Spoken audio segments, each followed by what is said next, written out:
What's up, everyone? It's Russo. I hope everyone is doing well. Please follow my Instagram at RussoLifts, just in case something happens to this YouTube channel. You can follow, message, and you can watch my daily story content on Instagram. I'll see you there. What's up, everyone? It's Russo. I hope everyone is doing well. Welcome back to another vlog. This is going to be just a general overall recap, as well as letting you guys pick what the next documentation cycle is going to be. But I want to recap everyone, bring everyone back up to speed on my thoughts and, where my mindset is, where my future goals are, and how the past has impacted my trajectory.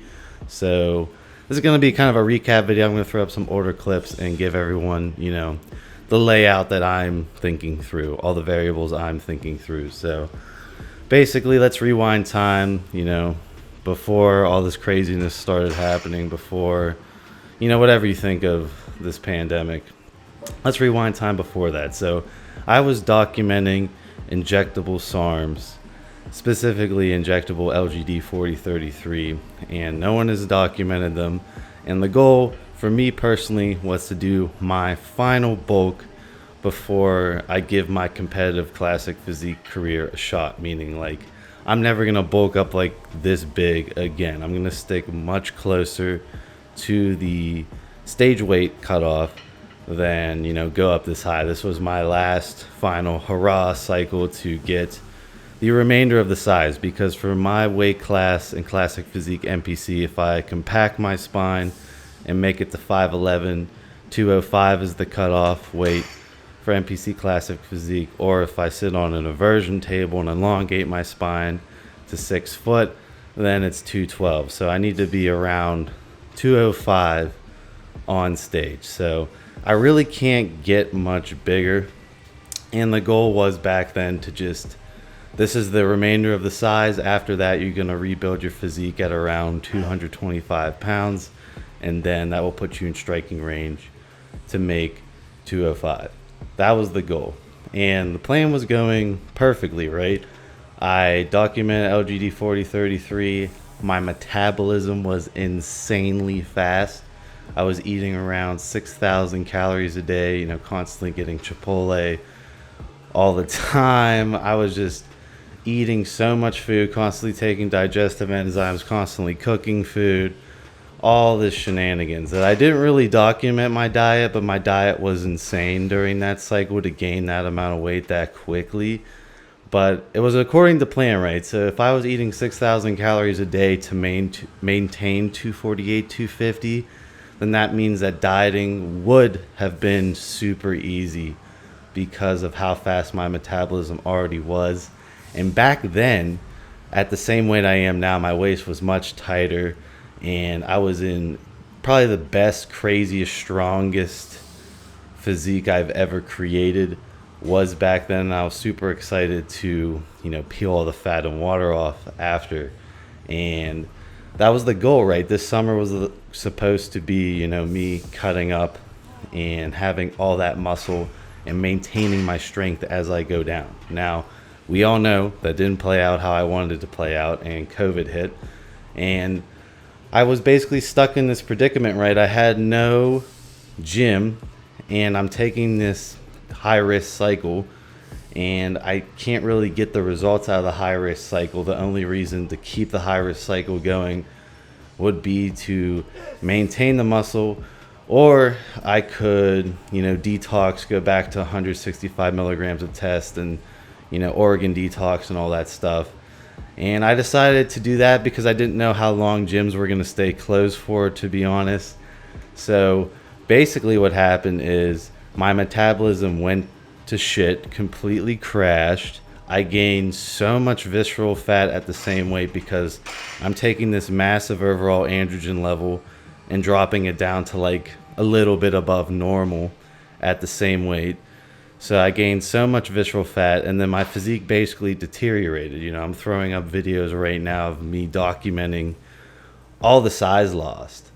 And it was hard on my mind right at that time because I was dealing with other things besides just the bodybuilding shit during that time, as I'm sure everyone else was. I'm not trying to make myself out like my life is horrible, but I was fixing a lot of personal issues while dealing with that. So that was real tough on me, and it left me in this horrible predicament to fix it, right? Because I'm stuck at a fat 245-ish, and all my strength is gone, basically. I maintained some of my push strength. My leg strength still. This leg day was recorded on low carbs. And, you know, it's still, my legs are not back to where they were, in my opinion. You know, I'm very disappointed that my legs aren't stronger. I mean, I did 405 for one set, and that felt horrible on low carbs. But basically put me in the predicament of trying to rebuild after post-COVID when I could get back in the gym. I did the recomposition cycle, right? I did the trend and the IGF. That was my Hail Mary cycle of let's shock the body, let's get my physique back. I mean, I basically lost all my gains not being able to train for 2 months correctly. And let's try and get my strength back, because the whole goal with cutting is to maintain strength as you lose weight to hold your muscles. So I was in this predicament where I fucked up my metabolism, completely crashed it, took all the androgens out of my body. So I did maintain my push strength, but my legs, my back, everything, I had to ease back into it. You know, I'm still easing back into my leg training to try and rebuild my legs to where they were. You know, I can't jump right back into the amount of volume I was doing, the amount of sets I was doing with the weight I was doing. You know, I did get a little too crazy the one day doing legs and completely tweaked my right IT band. So I've just had to take my time, and I'm right on, you know, I'm on this elevated cruise of around 300 milligrams of test a week right now. Currently is all I'm doing, and I'm slowly coming back. I'm slowly starting to hit the numbers I used to hit. I'm slowly starting to, you know, look like I lift again. And it's just been a long process. And it's a lot more difficult of a cut now because I completely fucked my metabolism up.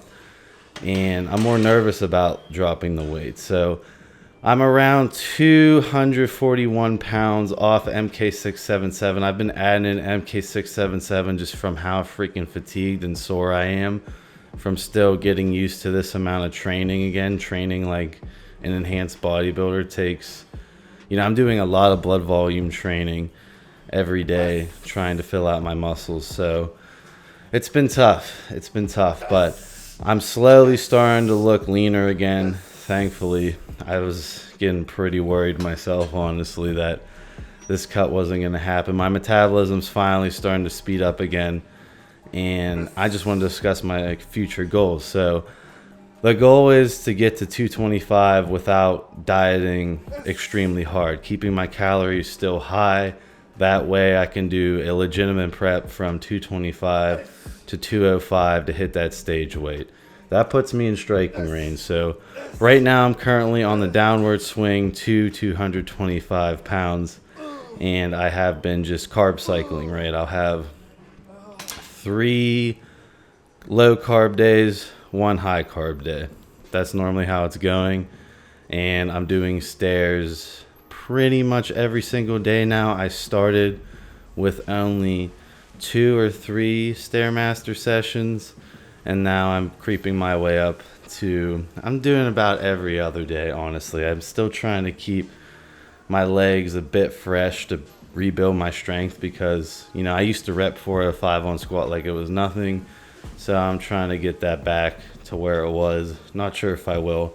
I'm not sure if I just want to just get to 225 and then rebuild all my strength down there, or if I want to continue trying to build strength. But I'm really itching to compete. I'm really itching to do that. I'm really itching to document the whole competition process start to finish. So I really wanted to be already there, and I already wanted to pick a show. I already wanted to set a date. I already wanted to get a coach, but I'm just taking it super slow. I'm trying not to injure myself and get back into shape.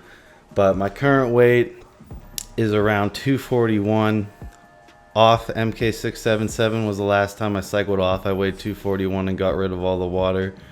I'm currently utilizing 677 because I'm super fatigued, going to sleep at 251 pounds. So I'm assuming I'm around 200 237, 238. So I broke into the 230s, high 230s, and I'm going down. So I'm gonna probably do a cutting cycle. It's probably gonna be mild. I just wanted to ask what you guys wanted to personally see as far as the cutting cycle to get to 225. And then after that, I will be getting a coach and letting that be taken over by someone else, and just, you know, be coach, follow the coach. So what do you guys want to see in the meantime? Do you guys want me to document anything real quick as I'm cutting down? I'll do any dry compound personally, it doesn't really matter, but I would like to add something in just to document something before I get to this point where, like, I'm just going to do a competition cycle, right? I'm going to see what I look like on a full-blown competition stack, which I have never taken an extreme cycle before, like a multi-compound steroid cycle. I think I've only tested like one steroid at a time. I've never done like a couple hardeners on top and, you know, faster esters of tests. I'm really excited to see how I respond to a legitimate contest prep cycle, which that's what I would be documenting, and you won't really get much out of that other than what I look like, right? You won't be able to tell what's causing what side effects. So before that, if you guys want me to document something, I'm more than willing to, and I'm excited to finally get back in shape. I've been really working behind the scenes on rebuilding my physique. I've been really disappointed with how long it has taken me to come back, but every time I tried to up the pace, I was definitely risking injury. So slow and steady wins the race, and I'm not trying to crash my metabolism to get down to 225 to make getting to 205 impossible, and B, you know, injuring myself from training too crazy or chronically fatigue myself. So I've been losing weight at a consistent rate, and you can see more muscle separation finally. Obviously the 677 face is still there, but I'm adding it in and out. But this is how I'm currently looking. What would you guys like to see on the channel documented as I get to 225? And then after that is going to be strictly documenting everything about the contest prep. Contest prep cycle will be a legitimate contest prep cycle. So you won't be able to note much side effects from that, because I won't be knowing what causes what, other than this is how I'm looking, right? That's how contest prep cycles go. So before then, I'd like to document something, maybe try something out, see what I can get a look out of as I'm going down. But this is what I'm currently looking like. My chest has come a long way. I was really focusing on tweaking and fixing my chest and trying to get it as good as I could get it. That's probably my weakest body part besides rear delts. So my chest is looking a lot better than it used to look, and you can go back and confirm that. But I hope everyone's doing well, and I will see you guys in my next video.